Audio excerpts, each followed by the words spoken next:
வணக்கம். இப்போ நம்ம வந்து அறிவியல் சோதனை செஞ்சு பார்க்க போகிறோம். அந்த சோதனைக்கு தேவையான பொருள் பார்த்தீங்க அப்படின்னு சொன்னால் பீக்கர், அதாவது கண்ணாடி பீக்கர், தண்ணி, இது ரெண்டு தான் தேவையான பொருள். சரி, இப்போ அங்கேருந்து பாருங்க, நீங்கள் பாருங்கள், பார்க்கும்பொழுது இல்லை நான் இங்கேருந்து பார்க்குறேன், பார்க்கும்பொழுது என்னென்னா ஏதாவது கண்ணாடி இங்கே உள்ள வேற என்ன தெரியுது? தண்ணி தெரியுது. தண்ணியை தவிர வேறு ஏதாவது தெரியுதுங்களா? எனக்கு வேறு எதுவுமே கண் தெரியவே இல்லை. இந்த கண்ணாடி வெளியே கண்ணாடியும் உள்ள தண்ணியும் தெரியுது, வேறு எதுவுமே எனக்கு தெரியல.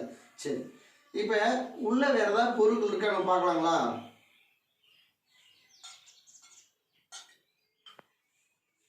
இங்கே பாருங்க, இப்போ உள்ள வந்து பார்த்தீங்கன்னா இந்த வெளியே ஒரு பீக்கர், பெரிய பீக்கர் இருக்கு, உள்ள சின்ன பீக்கர் இருக்கு, எல்லாம் தண்ணி வந்து வச்சுருக்கோம்.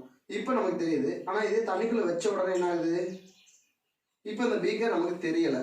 என்ன காரணம் அப்படின்னு சொல்லி பார்த்தீங்க அப்படின்னு சொன்னால் ஒளி விலகல். நீங்கள் கேள்விப்பட்டு ஏற்படும். ஒளியானது ஒரு ஊடகத்துக்கு மற்ற ஊடகத்துக்கு செல்லும் பொழுது ஒளி விலகல் ஏற்படும் சொல்லி நீங்கள் கேள்விப்பட்டிருப்பீங்க. சரி, இப்போ இதில் ஏன் தெரியல அப்படின்னு சொல்லும்பொழுது பார்த்தீங்கன்னா ஒளியானது ஒரு ஊடகத்திலிருந்து மற்ற ஊடகத்துக்கு செல்லும் பொழுது படுகோணத்தின் சைன் மதிப்பும் விலகு கோணத்தின் சைன் மதிப்பும் ரெண்டுக்கும் நிறைய விகிதம் தான் வந்து ஒளி விலகல் எண்ணு சொல்லுவாங்க. அந்த ஒளி விலகல் எண்ணு வந்து பார்த்தீங்க அப்படின்னு சொன்னால் இதில் கண்ணாடிக்கு ஒரு பீக்கருக்குள்ள ஒளி விலகல் எண்ணும் தண்ணிக்குள்ள ஒளிவிலகல் எண்ணும் சமமாக இருக்கிறதுனால நமக்கு அது தெரியலை. அதே விஷயம் கண்ணாடியோட ஒளிவிலகல் எண்ணும் தண்ணியோட ஒளிவிலகல் எண்ணும் வேறு மாதிரி கொஞ்சம் அதிகமாக கொஞ்சம் கம்மியாக இருந்துச்சு அப்படின்னு சொன்னால் நமக்கு என்ன தெரியும்? உள்ள கண்ணாடி தெரிய ஆரம்பிக்கும். அப்போ இரண்டோட ஒளிவிலகல் எண்ணும் சமமாக இருக்கிறதுனால நமக்கு என்ன ஆகலை அப்படின்னு சொன்னால் உள்ள இருக்க பொருள் தெரியலை.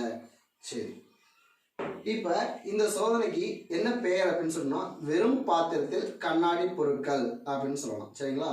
நன்றி.